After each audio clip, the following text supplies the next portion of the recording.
Hello everyone, welcome back to my YouTube channel Sachin Education Hub. Friends, today I am here to explain you the mandatory components of the annual report, especially in the Indian company's annual report.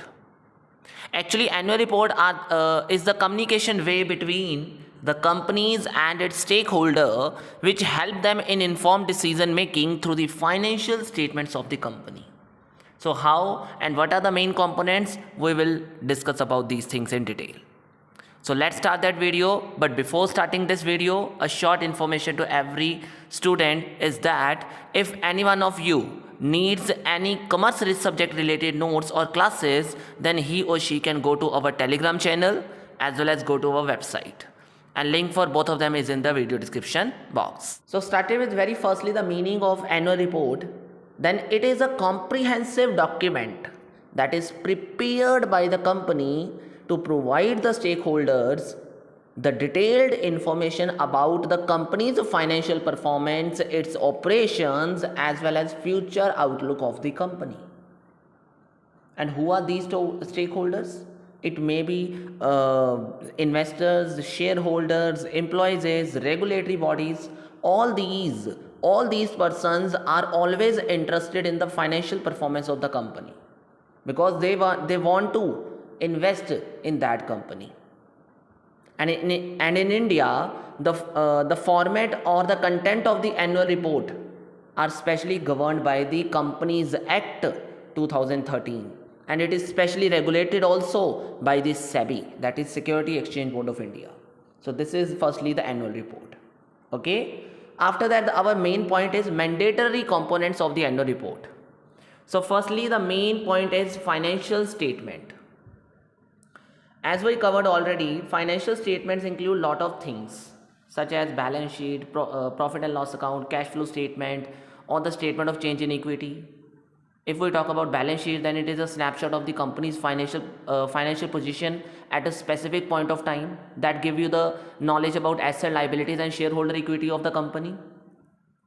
On the other side, profit and loss account is also known as income statement, which summarizes you the revenue, expenses, gain, and losses for the specific period of the company. Cash flow statement that help the investors to know about the total cash inflows and total cash outflows from the company. And very importantly, statement of change in equity as well. This statement is also help the investors to know about the changes in the shareholder equity during a specific period, including the profit and loss, including the dividend, and many other things. So this is first of all that is shown under the annual report.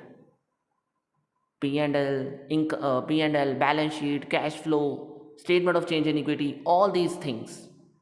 Okay. The second one is director's report. Actually, this section includes a message from the board of directors that outline the company's performance.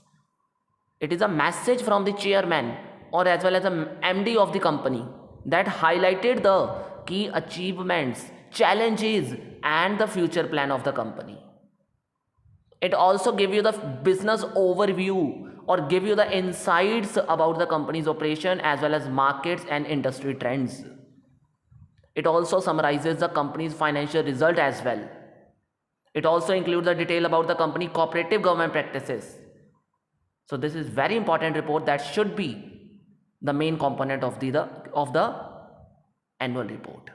Okay. The third mandatory component is auditor report. Auditor, that is the main report prepared by the external auditors and provides the opinion on the financial statement to the company. Actually, this is an independent assessment about the company's financial statement, which includes auditor opinion whether the financial statement give the true and fair view. That is a very important thing, true and fair view about the company's financial position, and whether it is comply with accounting standard as well. So this is the main thing. And this audit report also describes the scope of the audit as well as the procedures performed by the auditor. So all these things should be the part of the annual report in the form of audit report. Okay.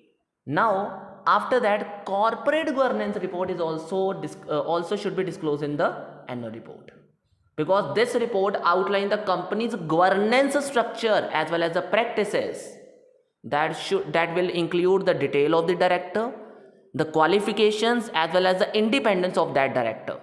And it not only include that things, it also involve the board committee, it also involve the board committee, related party transactions, as well as it also prescribe the various norms that is given by the SEBI. All these things are shown under the corporate governance report, and the company has to include that corporate governance report in their annual report as well, because the annual report shows the all things that are done by the company in the year. Okay, the next thing is management discussion and analysis, that is MD&A. Actually, this section of the annual report provides the management insights into the company's performance, company's financial performance. It specially includes the financial performance analysis, which discuss the key financial matrices, which discuss about the key financial trends, and as well as the factor that influence the performance of the company. It also help the stakeholders to understand about the main. It also help the investor to take the strategic decisions. They also help the investor to know about the future growth of the company. And very important thing is the operation highlights of the company are shown under this head, because this is managed by the company. This is managed by the management of the company. So that is the reason this is very important part of the annual report as well. Okay. The another thing is corporate social responsibility, corporate social responsibility report, CSR report. Very important topic. As you know very well, this is a primary responsibility of various company which fulfill the prescribed criteria given by the Companies Act. If the company fulfill that criteria, they have to follow they have to fulfill the CSR responsibility. So for that purpose, if they are doing the CSR they are follow the process of CSR, they are doing the CSR, so automatically they have to prepare that report as well. And this report should also be the part of annual report. So what is in this report? Actually, this report highlight the company initiative and expenditure that is done by the company towards the society and the environmental issues, that include the various CSR initiatives, that include the various CSR activities. Maybe education, maybe in the field of healthcare, maybe in the field of environmental sustainability, or maybe in the form of community development. All these are the main things that are come under the CSR. And whatever the expenditure made on these activities as per the legal requirement is also shown under this report, and it is also the part of annual report. So this is a very important thing in the annual report as well. Okay.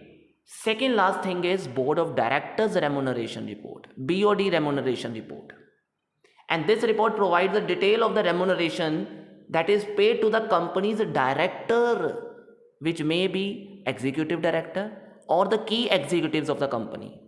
And the remuneration may be include the salary allowances, maybe the bonus or initiatives that is provided to the or awarded to the directors. It also includes the stock options and various other benefits as well that is provided to the various key employees as a part of compensation packages. So whatever the remuneration given to the director should also be the part of a BOD remuneration report, and this report should be the main component of the annual report as well.